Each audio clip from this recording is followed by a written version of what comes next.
పూర్తి స్థాయిలో రాజకీయాల్లో చాలా మార్పులు చేర్పులు జరుగుతూ ఉంటాయి. అది మీరందరూ కూడా గమనిస్తూ ఉంటారు. ఆ విధంగా నేను కూడా మీ మాదిరిగా ప్రేక్షక పాత్రగా చూస్తూ ఉంటాము.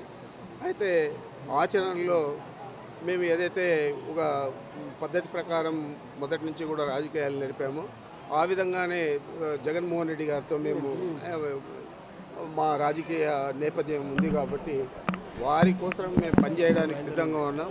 ఎన్ని ఇబ్బందులైనా ఎన్ని మంచి జరిగినా చెడ్డ జరిగినా అవన్నీ కూడా భరించడానికి సిద్ధంగా ఉన్నాం. జగన్మోహన్ రెడ్డి గారే మా నాయకుడు. జగన్మోహన్ రెడ్డి గారికి మద్దతు ఇస్తాం.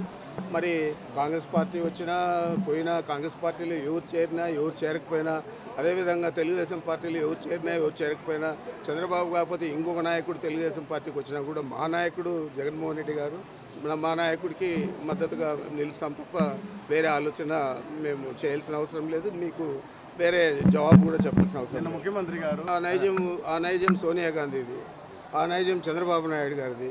ఆ రోజు అదే నైజంతోనే వీళ్ళందరూ కూడా కలిసి మూకుమ్మడిగా జగన్మోహన్ రెడ్డి గారి మీద ధ్వజమెత్తారు. జగన్మోహన్ రెడ్డి గారి 16 నెలలు జైలుకు పంపించారు.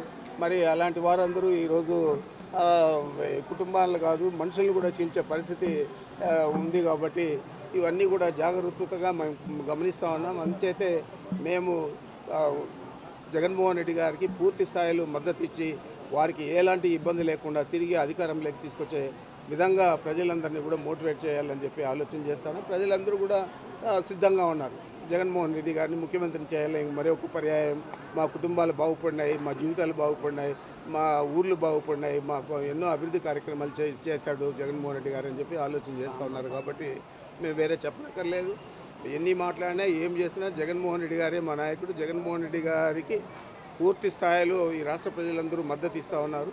తిరిగి అత్యధిక మెజారిటీతో రాష్ట్రంలో ఆయన పరిపాలన తీసుకురాకపోతూ ఉన్నారు. భవిష్యత్తులో కాంగ్రెస్ పార్టీలో ఎవరు అని కాదు, ఎవరున్నా కూడా మాకు ప్రతిపక్షం మాత్రమే మేము చూస్తాం తప్ప మాకు కావాల్సిన వాళ్ళు అంటే నువ్వు చెప్పేది ఏంటంటే రాజకీయాల్లో మా కాళ్ళు మేము నరుక్కునేది అలాంటి పరిస్థితి ఉండదు. తెలుగుదేశం పార్టీలో కానీ కాంగ్రెస్ పార్టీలో కానీ మాకు వ్యతిరేకంగా మా పార్టీకి వ్యతిరేకంగా జగన్మోహన్ రెడ్డి గారికి వ్యతిరేకంగా పనిచేసేవారిని ఎవరినైనా కూడా మేము అదే దృష్టిలో చూస్తాం. అతను మొట్టమొదట తాను ఆత్మవిమర్శ చేసుకోవాలి. అతను ఒక జడ్పీటీసీగా ఓడిపోయిన వ్యక్తి. ఆయన్ని ఏ విధంగా తీసుకొచ్చాము, ఆయనకు ఏ విధంగా అండగా నిలిచాము, ఏ విధంగా అన్ని ఇబ్బందులు ఎదుర్కొని వారిని శాసనసభ్యుని చేశాము, అంత ఇంగిలిక జ్ఞానం లేకుండా ఎవరో రెచ్చగొట్టే విధంగా మాట్లాడడం అనేది సబబు కాదు. ఇప్పటికైనా కూడా మించిపోయింది లేదు.